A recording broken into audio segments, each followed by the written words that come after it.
You know what? My camera strap knocks it off all the time. And not only that, the police doesn't hold the sticker too good. So this way, at least I keep it to the end of the day.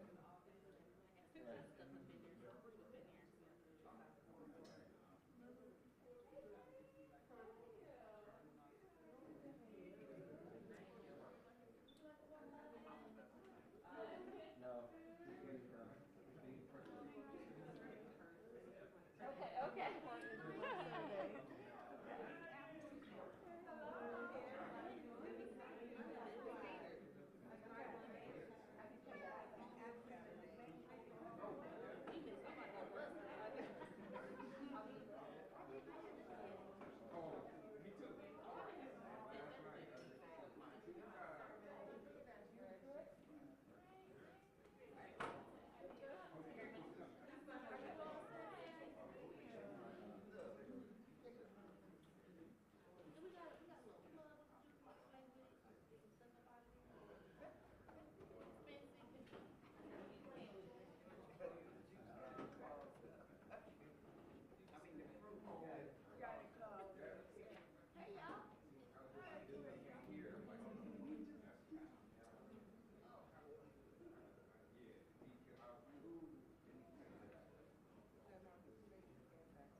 How you doing?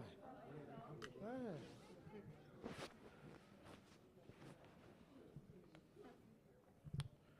Good afternoon.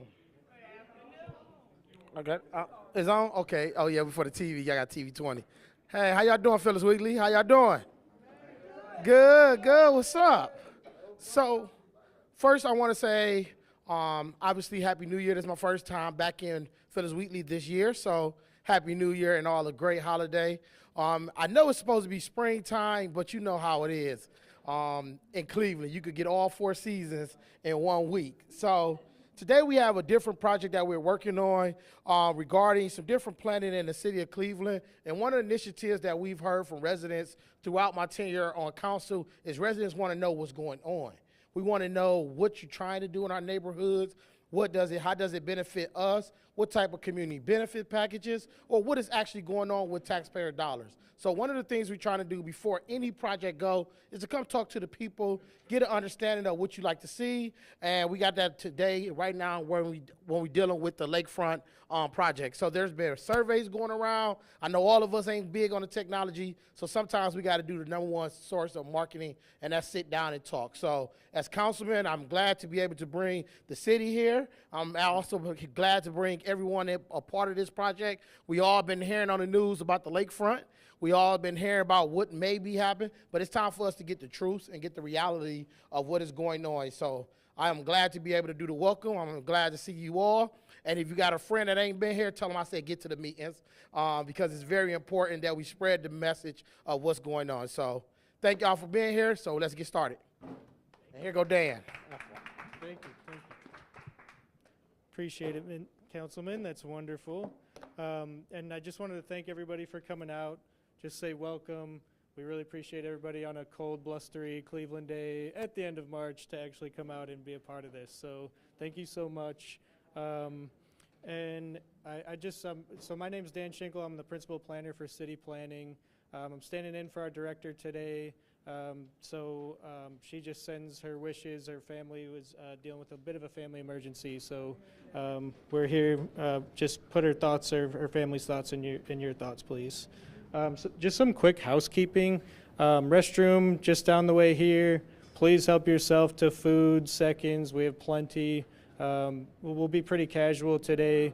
We'll have a bit of a presentation, a quick panel discussion between us and some of our partners and neighbors. And then we'll switch to just a round table at each table individually, and we'll run through some questions with y'all. But we did want to just give a quick background on the project. This is one of these exciting projects for the city. Our North Coast plan, we're really talking about the lakefront, right? And getting access to a place that has generally been inaccessible for us for, hundreds of years, like 100 years really, right? So what we're talking about, how many folks are familiar with the Cleveland Browns Stadium, where that's located? That whole area north of it. Wow. Right. Right. Let's go Browns, right? So we own all that space north of the stadium. It's just a parking lot right now, not the highest and best use of our lakefront, right? So this is one of those important projects that could really be a game changer for our city.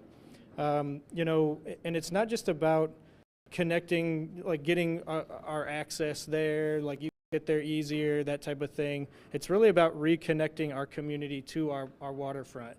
This is one of our key regions of the city, and we need to make sure that everybody feels welcome, everybody feels a part of it, everybody feels themselves reflected in the design, and that's why we're coming out to the different wards, making sure people, have an opportunity to engage with us, direct, where the design goes.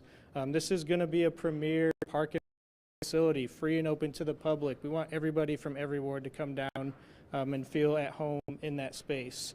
We've done a lot of engagement through the community. It's been about 18 months of engagement so far. We're going to talk about a lot today on the data that we've collected from the community over the last 18 months. But through that process, we had to pause a couple times and just do a representation check. Are we hearing from the entire community, right? And we found that we weren't. So places in particular, wards 5 and 14, we didn't hear enough from. So that's why we're here today. We're actually at Ward 14 earlier this morning as well. And with help from partners at Full Frame Initiative that you'll hear from shortly. They really helped us step back, rethink some of our engagement processes, not just who we're getting to, but why, how, right? And, how, we need to make sure that we're getting that equitable representation throughout the community and that all voices are being heard, all voices are reflected in design. A couple things I'll just mention. You were given a survey when you came in. Feel free to fill that one out as we're kind of going through the presentation. And then there's a second survey, sort of an after presentation survey that we'll do at the end of the event, just to make sure that did you feel heard today? Do you feel like the design is reflecting the things that you want to see as well? And there's also contact information there. We really want to gather folks' contact. If you want to stay involved in these processes, we'll keep your email or your cell phone number in our database just to let you know about upcoming lakefront events, right? So things that are going on in your neighborhood, we want to keep engaging, be back in Ward 5 multiple times over the year, the next year, and into even years beyond. So if you guys are interested in what you see, please leave your contact information for us. And with that, I'm going to hand things off to Allison from the Greater Cleveland Partnership. There you are. Thank you, Dan. Right. Good afternoon, everybody. So as Dan said, my name is Allison, and I do not work for the City of Cleveland. I work for an organization called the Greater Cleveland Partnership. It's actually the Chamber of Commerce for the region. And so what we do is work with businesses. We represent the business community. We have more than 12,000 members, and more than 11,000 of them are actually small businesses in neighborhoods like where we are now. And so part of our interest is to make sure that all of us as residents of Cleveland can have good businesses to go to visit at the lakefront and throughout our city, but also that the local businesses that are here, such as the caterer that lunch today, have an opportunity, if they want, to fill up and be in places like downtown where there's opportunity for revenue. How many people here have visited Lake Erie ever recently? Show of hands, a couple of you. Can I ask just quickly, for those of you that don't get down to the lake, why? Is it transportation? Yeah, we hear that a lot. Yeah. Are there other reasons? Too expensive? Okay. So what about like 72nd, 55th?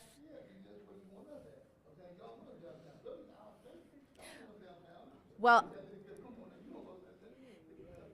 so our mission here at the city, this is a simple statement, but I think a profound statement for exactly the reason you're talking about. We want Lake Erie, we want the North Coast to be for everyone. We know today that is not our reality.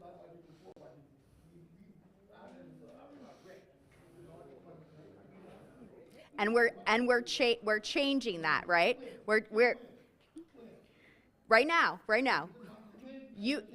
Everyone here in this room is part of that design process. We're going to walk you through where we are right now, including some history.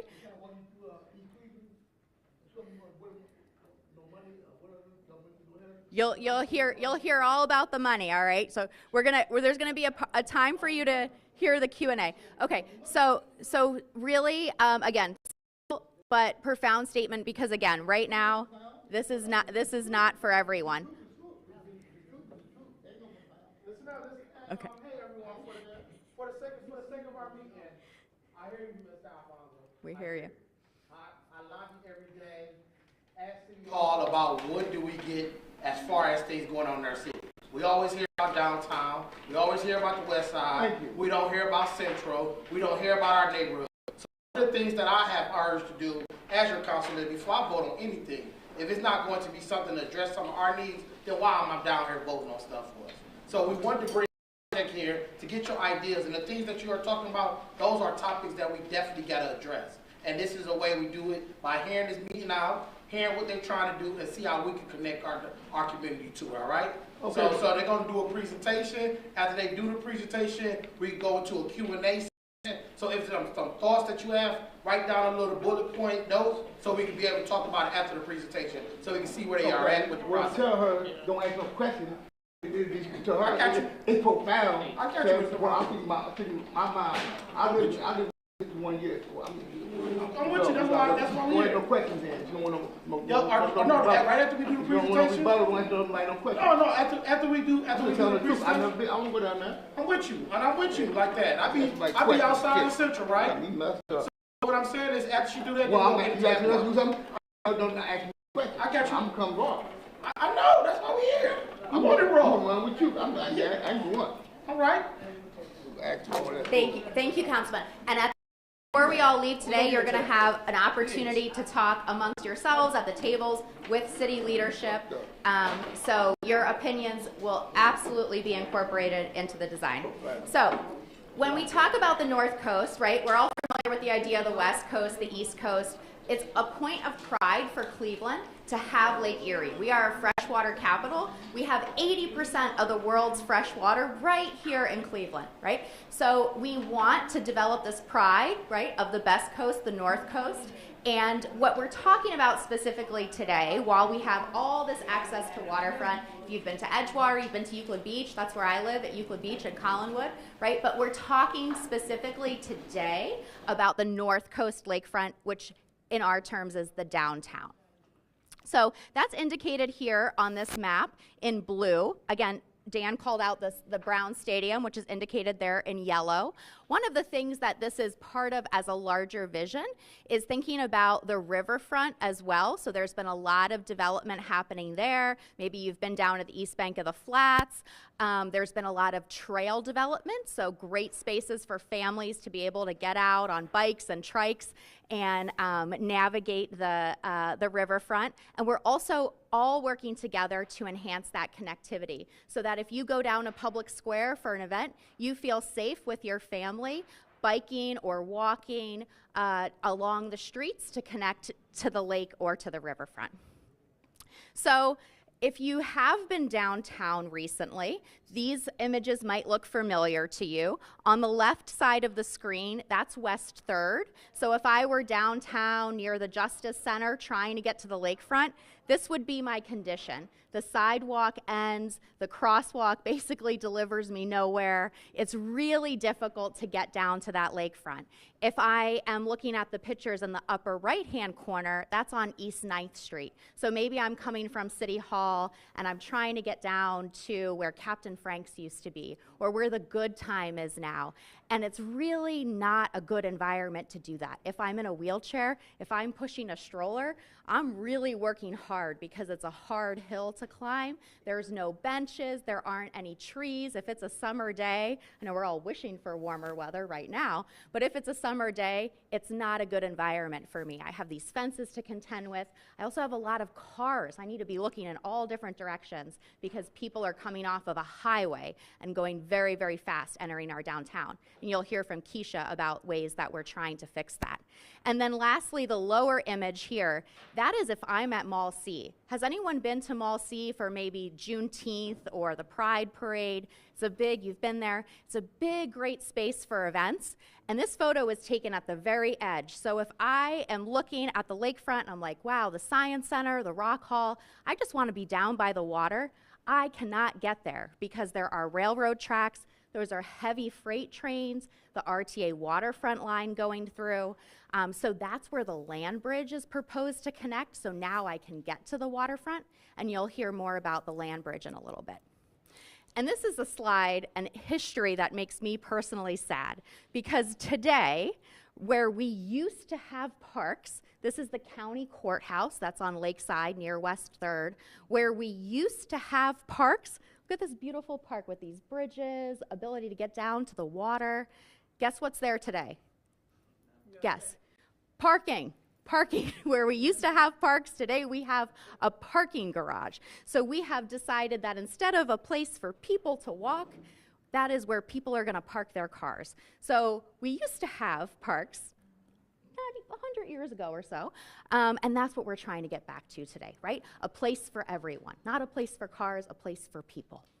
And so part of understanding the history is not just finding out that we used to have parks and then we want to get back to having parks, but is really thinking about the people that used to use this place. You'll see in Dan's presentation that today it's largely a vacant parking lot, but the existing condition is not just that it was always a parking lot, right? There were people that used 9th Street as freedom seekers in the Underground Railroad to gain their freedom to go to Canada.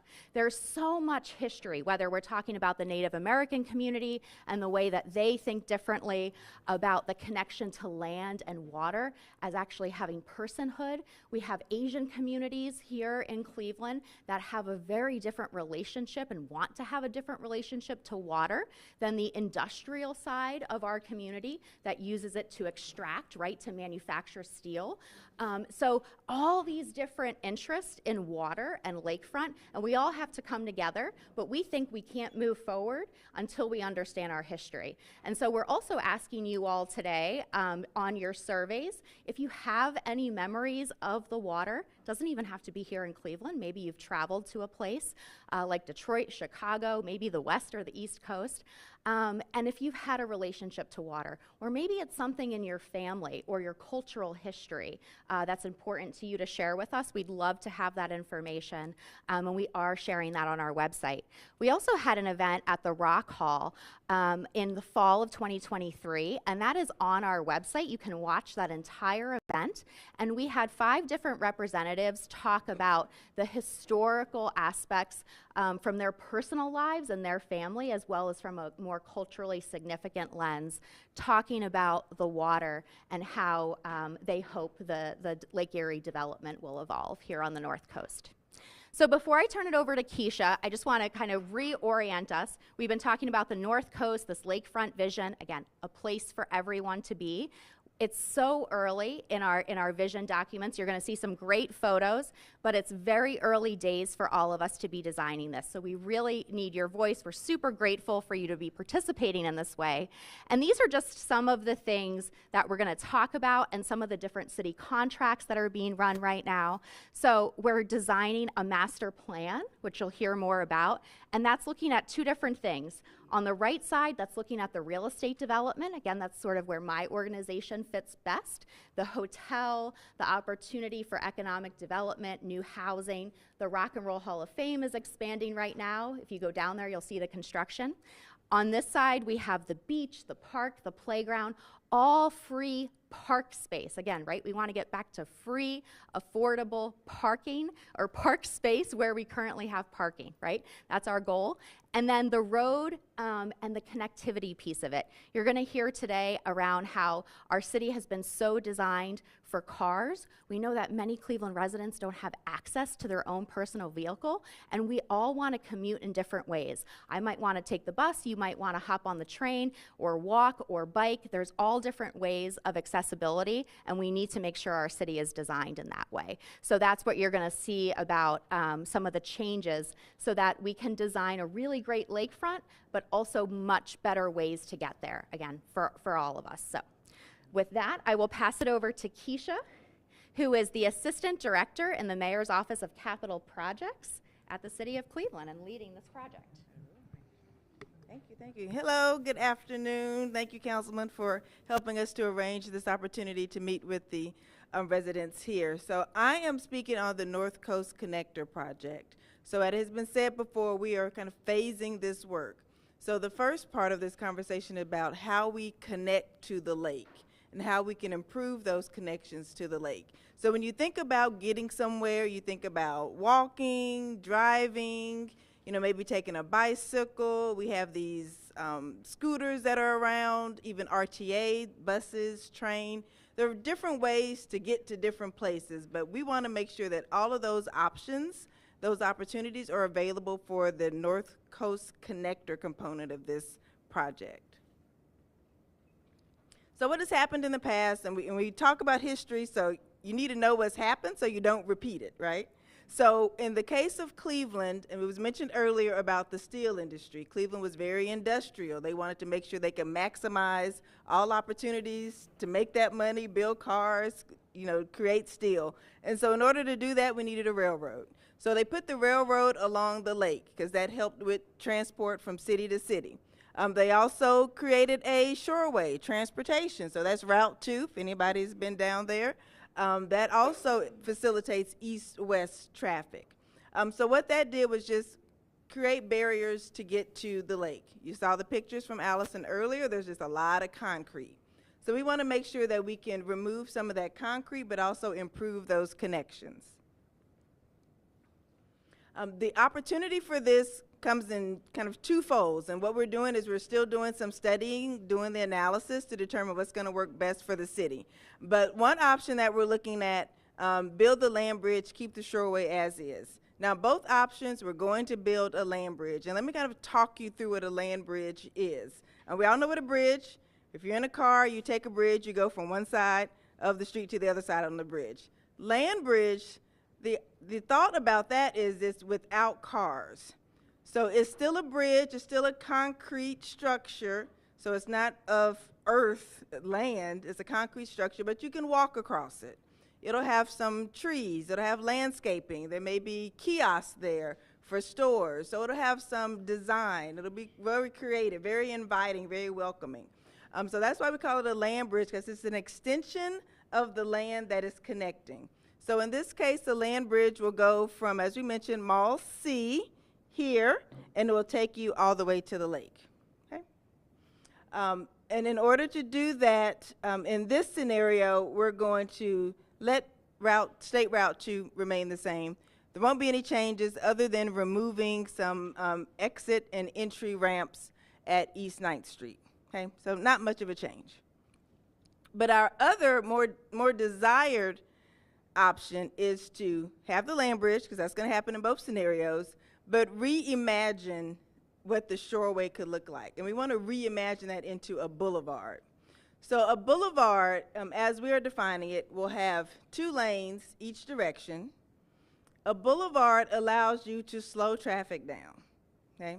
So right now it's at 55 miles per hour. With the boulevard, we'll change that speed limit to 35, 30 miles per hour.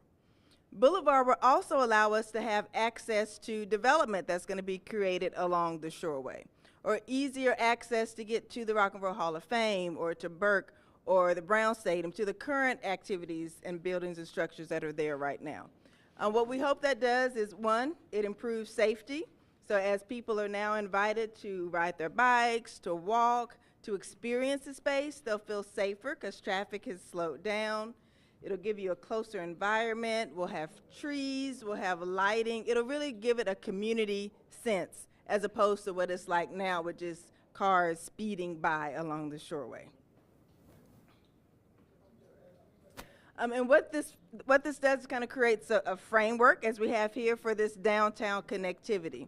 So with the new boulevard being along the lake, all of our other roads that are now leading north and south have a better connection to that shoreway.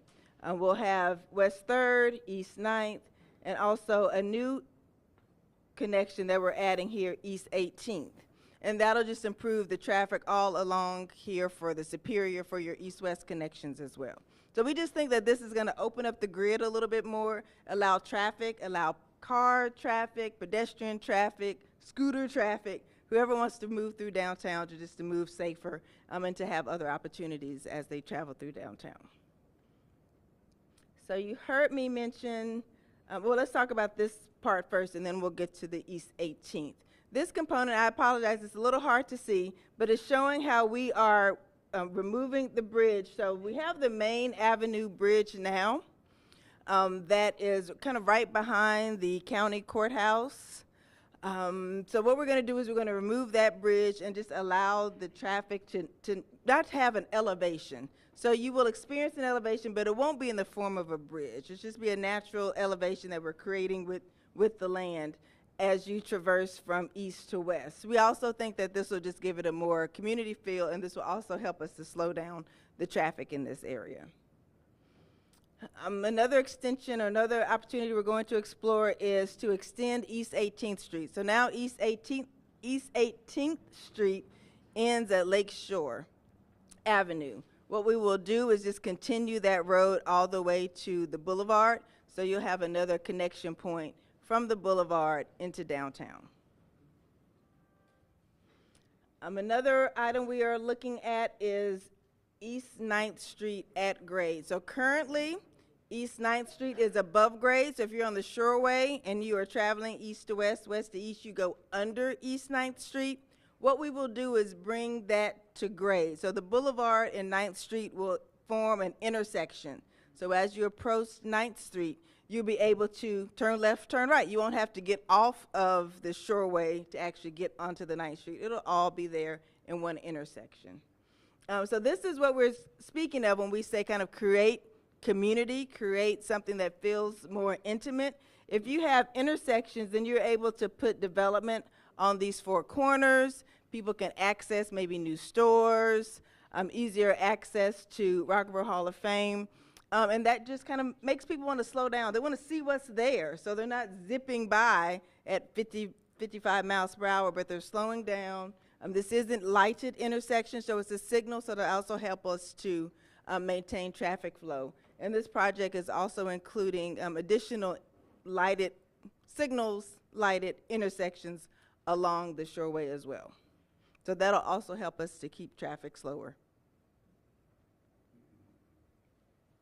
So that's the connection part of the project. Dan is going to come back and tell you about the master plan. So we're helping you get connected to the lake, but once you're there, what are you going to do? What's happening? What's around in that space? And so Dan is going to give you an overview of what we are imagining for that space. Thank you, Keisha. Appreciate that. And yeah, I think she said it well. I mean, she's really helping us improve our connectivity to this wonderful place. But then right now it's just a parking lot. So what do you do when you get there, right? Let's reimagine that parking lot. So going back, you'll hear a lot about the data that we've collected so far. And like I said, there's been 18 months already. What I'll show you today is how we've integrated the information that we've heard from the community already. And then we'll get into how we're going to continue. Percent of folks want lakeside dining. Like, people just want a place to sit out and eat right there at the lake, right there at the riverfront. It's something that we really don't have much of in the city. Festivals, arts and cultural events, just a space to go do fun things downtown. Train and bus station could look like, and have this really wonderful connective tissue right there. So if you take the bus, if you take the train, you can drop off right here.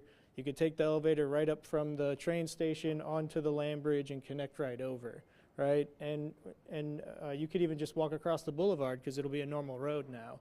So just increasing that ability to connect to all these locations and to have a beautiful way of doing that. So what's going to be there, right? So nature play. We've heard that across the board. People want, something to do with their family, bring the kids down. Let's have a big playground. I mean, this should be a world-class playground. It's at one of our premier locations, right? And we want everybody to be able to bring their family down and enjoy it. But it's also, hey, like, look at the weather we have today. When we have sun, we got to take advantage, right? So it's a beautiful view. We've designed it so that you can catch that sunset, a great place to just hang out, hear the waves, the wind, watch, the birds fly around, the boats go by. Just a place to enjoy with your family, have a good time. That's what the city's property should be used for, right? We've got a splash pad there so the little ones could run around and on hot summer days. But I mentioned cultural events. This whole area is a big plaza that we can host bigger events, concert series, outdoor movies, like things like that. And the land bridge is actually designed so that your amphitheater seating is built right in. So let's get some bang for our buck. It's not just a bridge. What else can it deliver for our community? And again, just, hey, let's enjoy a nice, beautiful day on our lakefront in a way we haven't in many years. Hey, we're Cleveland, though. It's winter. We're feeling it today. Let's embrace that down here at the lakefront. Let's have, winter markets. That space when the splash pad is off in the winter can be an ice rink, right? And let's reimagine what we could do down there and have a great time.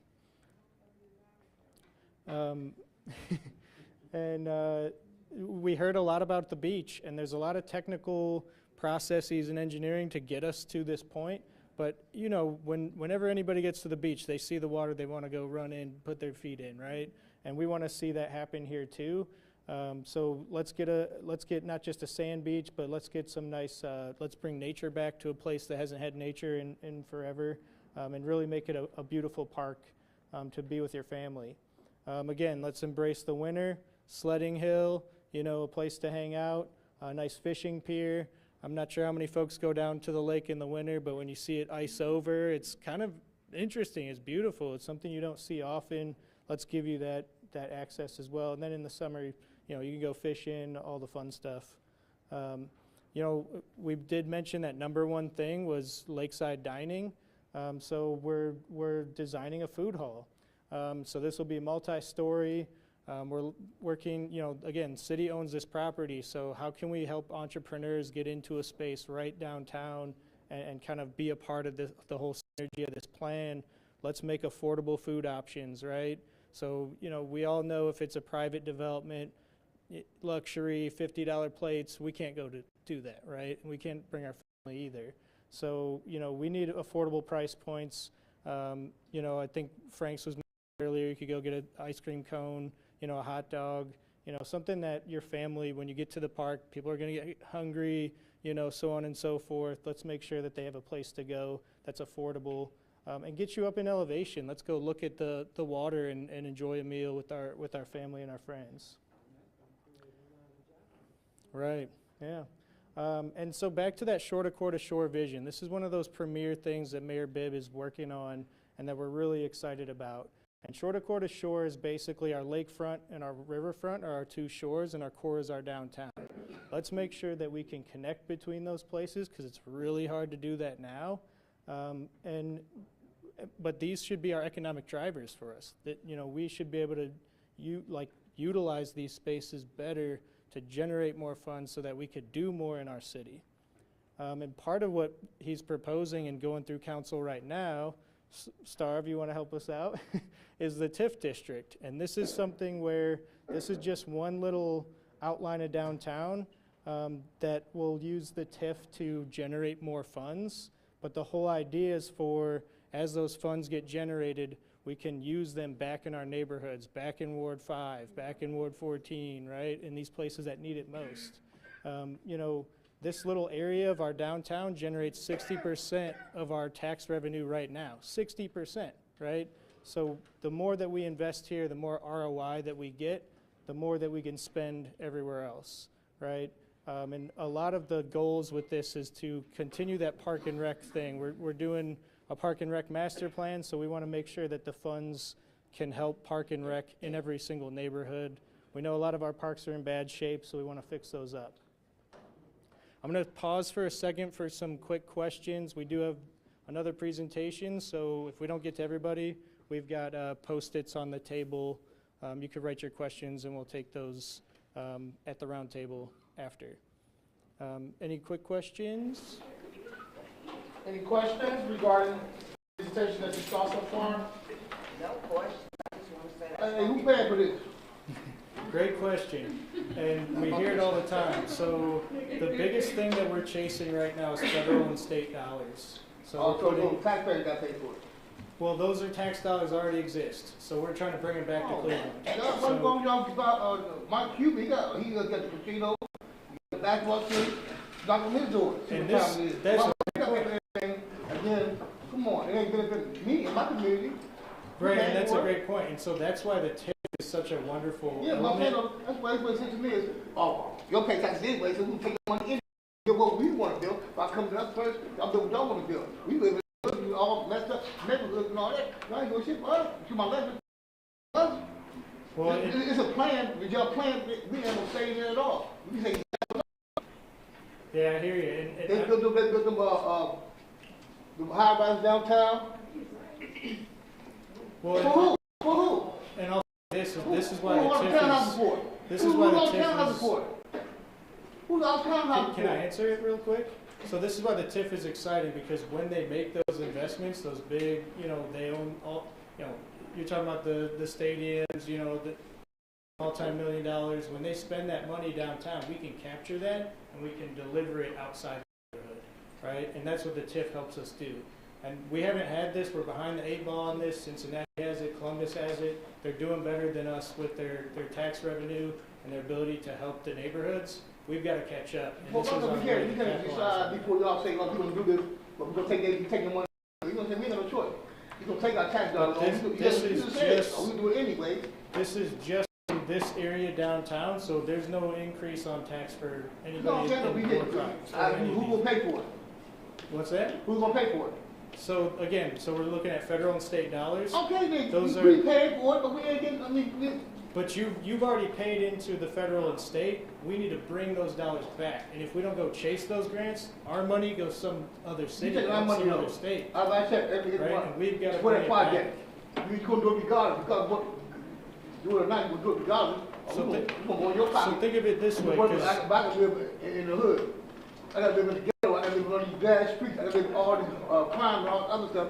You ain't looking at that. You know, when I go downtown, you gonna have a security down there. I ain't got gonna get shot. All this stuff going on right now. and All we're these bikes going to cover going- some of that in the going- next going- going- presentation, going- because we've heard that over and over. I'm glad you brought it up, and we're gonna be talking about it in a second. You got, we ain't got no voice in the wind.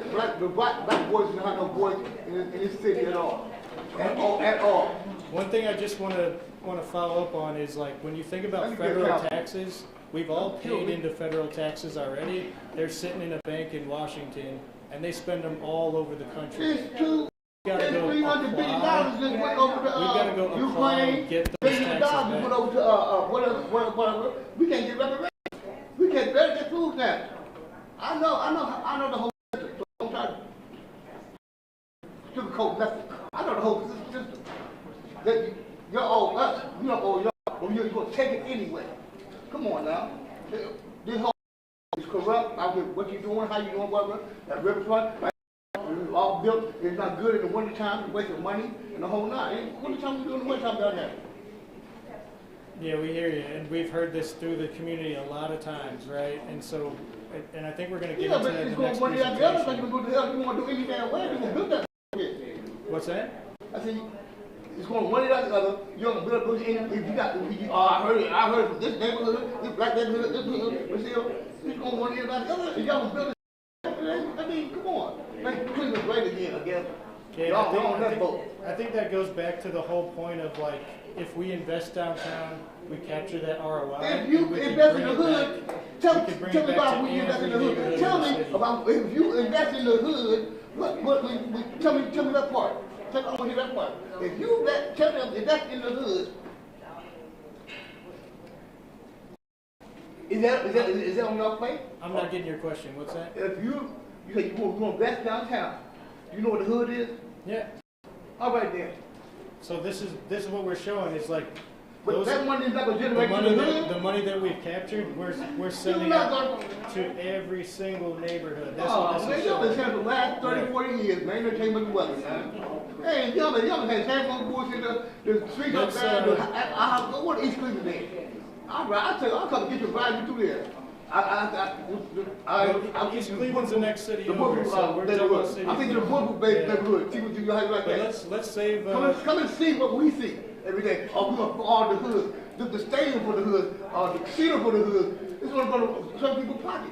The money, come on, money. Y'all, Let's everything follow is up corrupt. after, 'cause Everything we is gotta corrupt, keep, man. we Y'all gotta just keep doing what things y'all want to moving. do. Our money. I'm not trying to hear that. If you want to write questions down on Post-its, I ain't right you now, can nothing, come back man. down. Did you Y'all have a make y'all question look on the damn front? sick, man. Y'all, the system is corrupt. All this shit we are doing for downtown, white people, for white people, because like building something down here, we have to go outside our comfort zone. When we go downtown, well, you get harassed, do all that kind of thing. So you build all this right now. You got homeless veterans downtown right now. Why we got to build a little building for them? I said all the drugs, y'all ain't gonna, the money going where y'all want it to go. To make you money, you make money. Fonzo, Oh, what? Shut up. they hear you. I don't give a damn. They hear Oh, you. hey, listen, you did. We Stay can't in your hear lane. them. Stay in your lane. Speak while I'm No, you speaking. stay in He your said I can lane. speak. He said I can speak. He said I can speak. Alfonso, we got you. He Yeah. said I can speak. We got you. So what? I can't, but what you? Alfonso. Come Write on. write it down. I'm not right there. Oh, I'm not right there. You ain't gonna- he somebody to do. We gotta give everybody a chance. I'm with you, that's why I'm here. That's That's why that shit with me. Mr. Alfonso, that's why I'm here. You wrong. That's why we're here, we here. cool ass nigga. For real. Alfonso. I know, y'all stole this man from day one. Y'all put all do whatever. I know where I come from. I know where I want that too. Saying, this whole shit is stolen. Like what the people, blacks, Hispanics, we still get back in and we don't get shit. Nothing. Y'all benefited from slavery. We're not. We still hurting from that. Plenty of them don't go back. The Bible said, remember the days of old. I remember. Saying, I forgive, I don't forget. Everything y'all doing now is wrong. Every system y'all got in this country is wrong. It's against us. We are number one in everything. Everything. And we built this money, we can't get a dime back, we still want our tax money. You know, we still do in these hoods, these kids that go through this. I've been through it. It ain't easy, man. Yeah, and honestly, we've heard this over and over, and we got to rewrite that story, right? You know, and that's really what we're trying to do is we've got to try to use spaces to heal the community, right? And you know, rewrite a new story that is the same old that you're pointing out, right? We've heard that from community member after community member. It's something that we take really to heart, and you know, that's why these plans, we look at how can we leverage these processes. Don't ask me, don't ask you, right? You know, Mike, I ain't trying to stop. Yeah. So let's give everybody a chance. We're going to jump to the next presentation. Be quiet and all that. No, but you No, I'm saying, we ask you, I got a question. Yeah, but you can't tell me to be quiet. No, but what we're saying is we want to hear everybody too. Right. Yes, Who we next? got Who you. next? We got two next. We got you. Who's next? Give us some time. I'm gonna ask you no question. And we'll have a great roundtable discussion after All this. right, man. So I'm going to introduce Madge from Full Frame Initiative.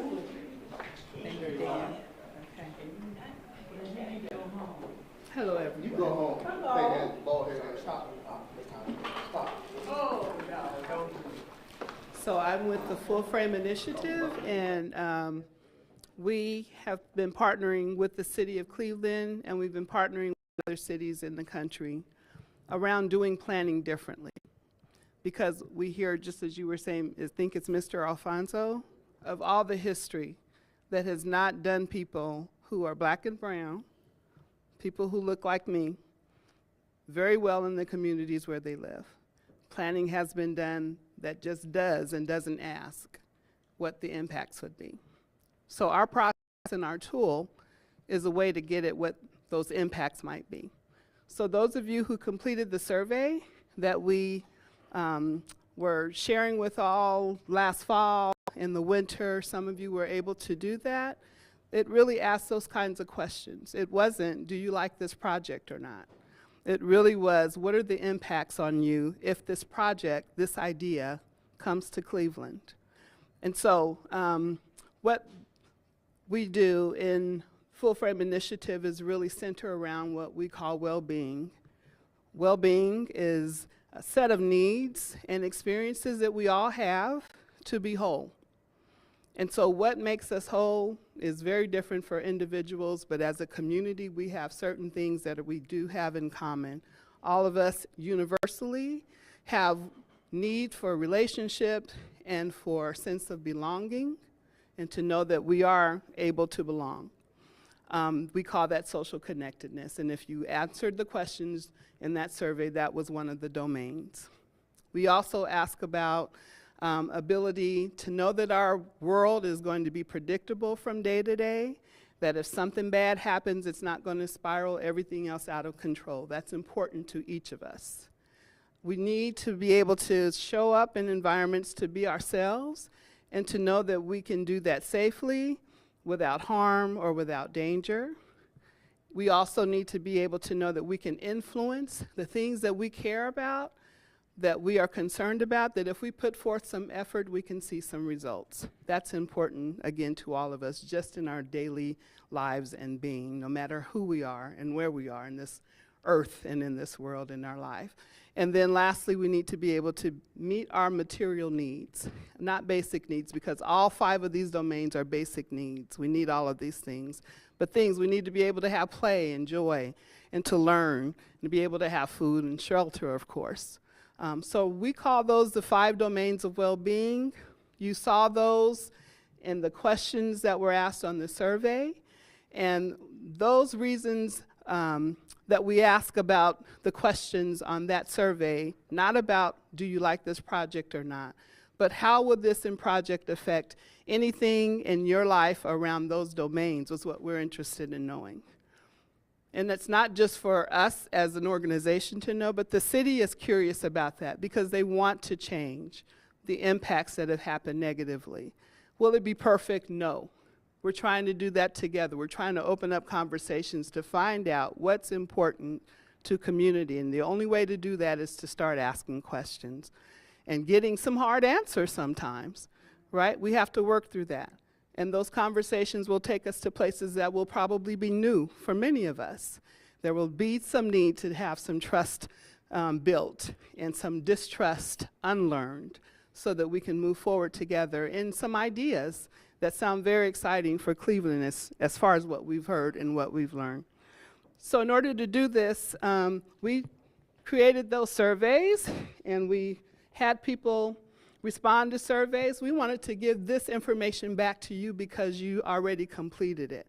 So this is an opportunity for us to share what the data said, what the answers were that were received, and then make sure that it was actually true what we heard, or did we get it wrong, what we heard. And how we got this information was from the surveys that were completed and from the answers that people wrote in as to whether or not it was going to be impactful to any extreme as a very good thing or actually a very negatively impacting thing. We didn't do this ourselves as the outsiders coming in. The city didn't do it themselves, but we asked people who are from the community, who are experts in the community, who had relationships in the community, who know the community to do this work. And within just a few weeks, those 12 people were able to get 361 responses from your communities. And they were able to do this, which is amazing if you've done surveys before, because people don't always want to complete surveys. They're not excited about that. But they were able, because they have the relationships, because they're concerned about the communities they live in, because they advocate for communities that they live in, because they are leaders in the communities that they live in, they brought that to the community to hear back and say, here's your opportunity to tell the city whatever's on your mind and how this might impact. And we did see all of those responses, which Chanchelle will be able to share in a little bit in terms of the responses that were given, and they were some hard ones. They were telling the truth, and the city wants to hear the truth. And so we have to do something with that truth, and there are some plans in order to do that. Just wanted to share that these particular surveys, they were targeted to really get the voices from these 4 groups that were not being heard adequately. That was from the Black and African American residents, from Hispanic and Latino residents, the youth and elders, meaning 60 plus, and then those who had household incomes less than $50,000. That's who was targeted.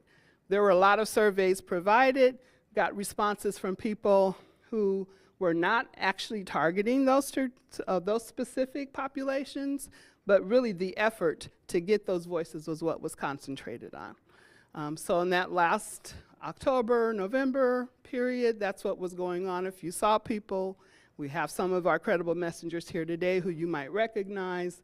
They were people asking you to complete the surveys. This is the results of it. So we're here to report back and hear from you whether or not we got it right and where we can go from here. So I'll turn it over to my colleague, Chanchelle.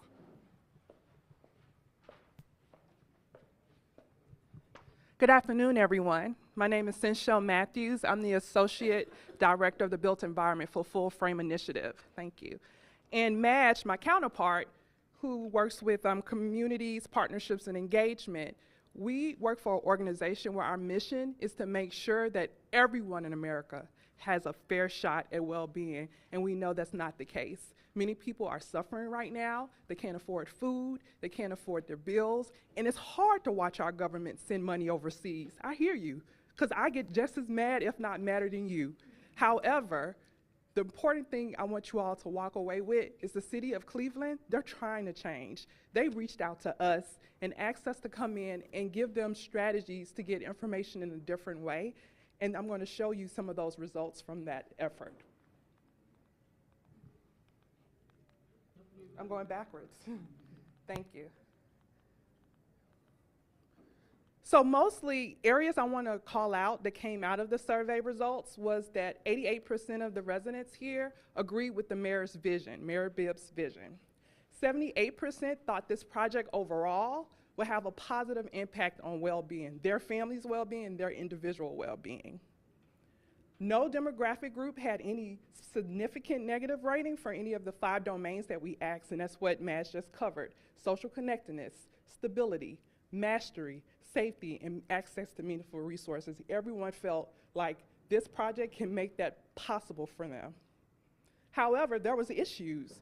People shared with us, I don't feel safe in this city, and I know I'm not gonna feel safe at the lakefront. We weren't even welcome to be there 30 years ago. So what are you talking about? And that's some of the feedback we got from residents in both communities. They also stated that a lot of people that we talked to, they didn't want to take the survey because they don't trust the government anymore. And they shared that with the credible messengers, and you'll hear that in the panel discussion. Most of the people that took the survey were female. We want to hear from the male voices. This city is not 100% female, so thank you, Mr. Alfonso, for sharing your thoughts, because other people have shared what you shared today. And people were kind of confused around, what does stability mean? What does mastery mean? And so we have to really clean up that language and make it more understandable for residents.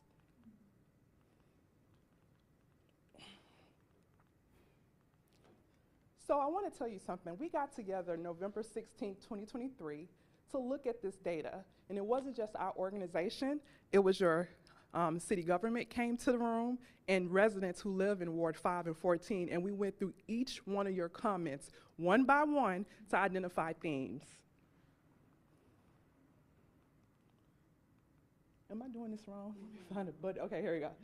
So some of the positive things that came out of our data analysis day is that people are excited about the opportunity to participate in a space that is free and fun for their families and for themselves. Also, people shared that you all work really hard in Cleveland, and y'all don't have a lot of fun things to do. You need to heal, because working hard every day and then fighting winter, as long as you all do, it's not fun. So how do we create a space that the city can be proud of, but also is for the residents and not just the tourists? Also, they want to be able to get to the lakefront. Everybody don't have a car. Everybody don't ride a bike. Everyone can't afford to do rideshare. So how do we make this particular development accessible to every single person regardless of their mobility issues or lack thereof? Also, residents want to be involved. People said that oftentimes, and you've mentioned this, Mr. Alfonso, projects come up and they come to you after they already made the decisions, they've already allocated the money to the project, and they just want to ask you, what color should we paint the benches? That's not what this is, and I want to make them, this is not what this is. We really do want to hear about your concerns so we won't repeat the mistakes that has happened over and over and over again.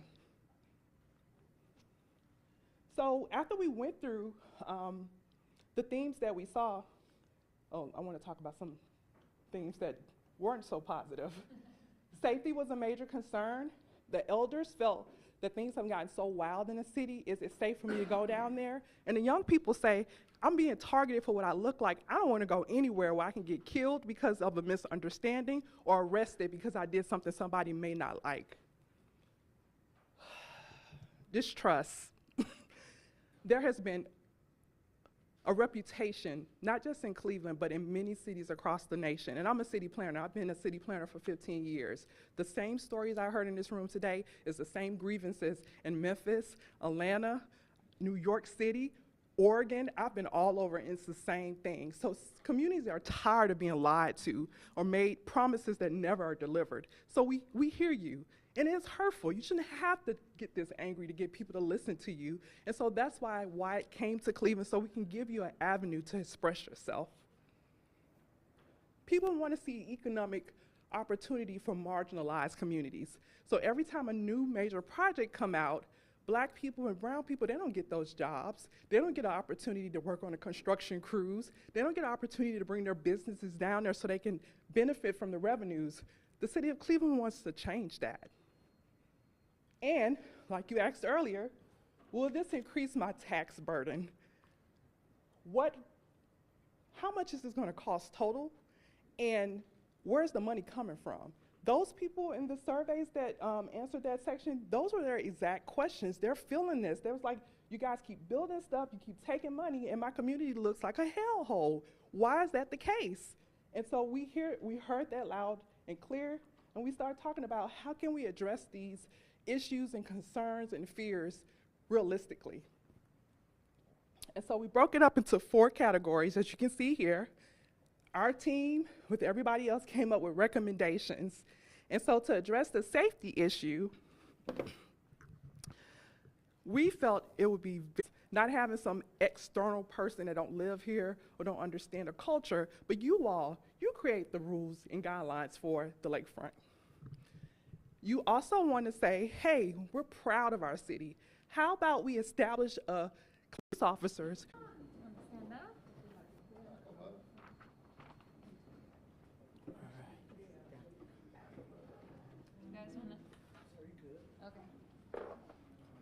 We could probably.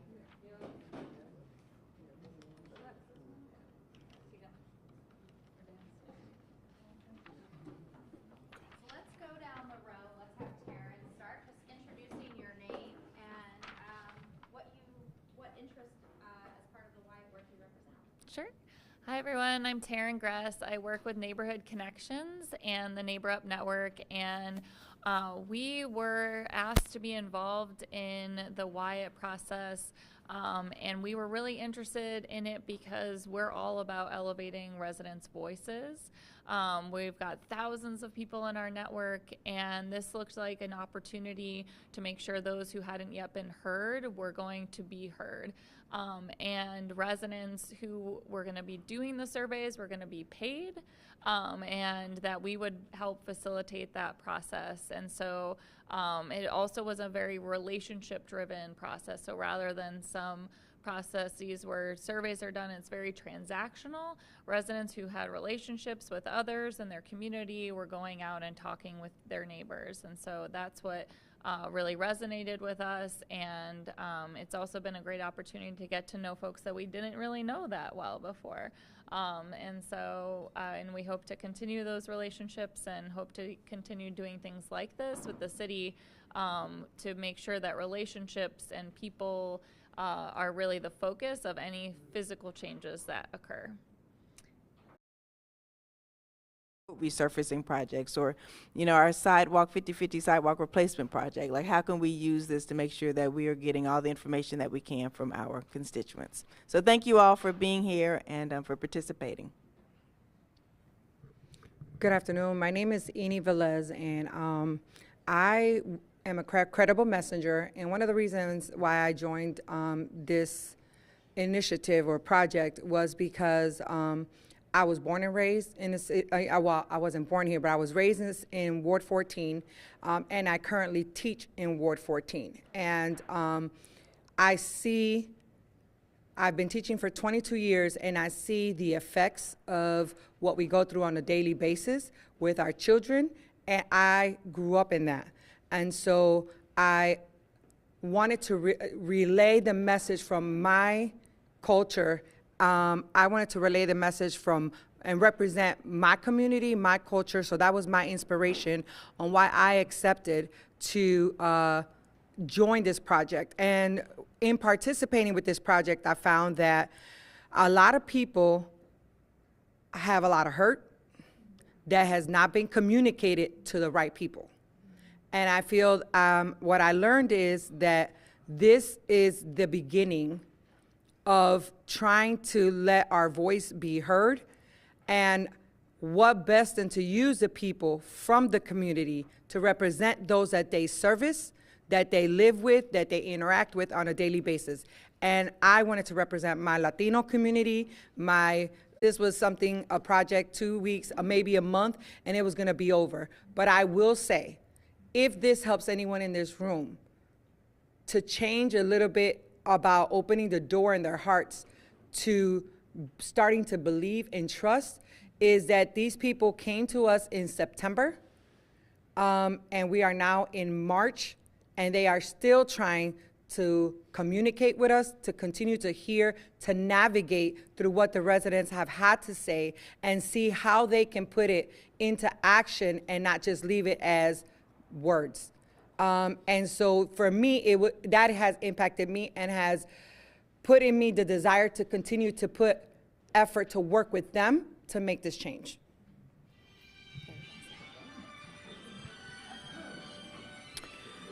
Hello, my name is Alexis Raposo, and I'm one of the newest one over here, so I got just like 3 years living in Cleveland. So one of the first things that I did when I came over here, just go to the parks, to the natural areas, see all around, run, try to breathe over there, because I think it's that one of the best things that Cleveland have. So when I heard about this initiative, they invite me, I jump in that, and I start doing the survey. And one of the things that people all of it talking about is about they would like a place for the family can go without to spend a lot. To the kids. Nowadays, the kids are immersed on the video games and everything like that. Sometimes the parents want a place that they can spend all day doing different kind of things. So when I saw the project and all of the things that are going to make over there, for me, it's a good idea. It's a good project.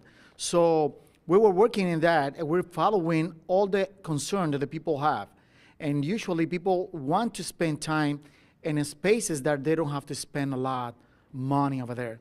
So that's one of the best things that I think, and I think this initiative, we have to do a commitment with them and support them and representing the Latino community, and also would like to see that done in the case that we do it. Thanks. Thank you so much. Again, I'm Allison from the Greater Cleveland Partnership, and this panel up here has done a phenomenal job of answering most of the questions that I had on the sheet in their introduction. And also in the interest of time, because we want to hear from you all, I'm actually just going to ask our 3 credible messengers one question, and then we're going to get into some facilitated table discussions. So, as briefly as you can, and some of you have already started down this pathway, what advice do you have for the folks in the room who might be interested in themselves becoming a credible messenger, maybe in some of the future projects that Keisha mentioned are coming online? What advice do you have for folks who are interested in becoming more involved in their civic process? Okay, I think that the people of the city of Cleveland have to be more involved, try to research information about the project, because if you don't have the information, you probably can say this or say that, but if you have information in your hand, so you can speak about that. So one of my advice is try to reach information. Go to the different webpage that Cleveland has. They have a lot of images, they have a lot of information about that, so that way you can have more for you, so you can spread out to the other people about this civic project that they want to run. Information is power, absolutely. Thank you. Same question? Yeah, same Okay. question. What advice do you have? So my advice would be start close and then expand outward. Your council person is here. I, first of all, publicly want to commend him for representing. I want to commend you because you're showing your people that you're not just trying to have a position, you're showing up and you're here. And you actually have stayed here the entire time. It's not like what we've been used to in the past, is some public figures come in, show face, and walk out the door. So I want to commend you for that, Councilman. I would say start with him. Start getting involved with him. Being that right hand for your councilman.